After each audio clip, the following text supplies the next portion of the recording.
AP Telangana పొత్తుల గురించి రెండు రాష్ట్రాల ఆఫీసర్లు మీటింగ్ పెట్టిరట. ఇంకేమన్నా పంపకాలు మిగిలి ఉన్నాయా అంటే మిగిలే ఉన్నాయట.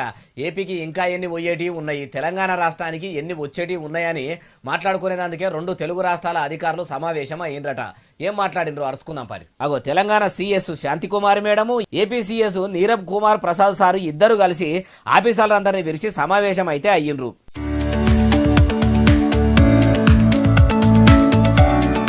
ఉమ్మడి ఆంధ్రప్రదేశ్ రాష్ట్రం ఉన్నప్పటి సంది అటెనక సిక్కి అటు ఆంధ్రప్రదేశ్ ఇటు తెలంగాణ రెండు రాష్ట్రాలు ఏలుబడ్డాక ఎత్తెట్లా ఏలుబడి నడుస్తుంది. నీళ్ల మీద, ప్రాజెక్టుల మీద, రాజధాని మీద ఇట్లా కొన్ని శాఖలు పొత్తుల సంసారం లెక్క నడవబట్టే. ఇట్లా రెండు రాష్ట్రాల ప్రజలు అన్నదమ్ముల లెక్క, అక్కా చెల్లెళ్ల లెక్క కలిసిమెలిసి ఉండాలి. ఏ కష్టం వచ్చినా ఒకరినొకరు ఆదుకునే తట్టు ఉంటే పాలి రాష్ట్రం వాళ్ళు అన్నందుకు కొంచెమంతనన్నా పానం తొక్కులాడినట్టు ఉంటుందని అనుకోవచ్చు. ఇక పంపకాల ముచ్చట తీసుకుంటే అక్కడోళ్లకు ఎన్ని, ఇక్కడోళ్లకు ఎన్ని అన్ని కూడా బరాబర్ పాలు పెట్టిరట. అయ్యా సీఎం రేవంత్ సారు, ఇప్పుడు ఏపీలో కూడా ముఖ్యమంత్రి మీ గురువు చంద్రాల సారే కాబట్టి మీరు కూడా ఏపీ నుంచి తెలంగాణకు వచ్చేది ఏమన్నా ఉంటే తెలివిగా మీ గురువు గారిని అడిగి తీసుకొస్తే మంచిగుంటది. అట్లనే చంద్రాల సారు మీరు కూడా తెలంగాణ నుంచి ఏపీకి ఏమన్నా పట్టుకోబోయేది ఉంటే మీరు ఎవరు కూడా అడగవలసిన అవసరం లేదు కావచ్చు సారు.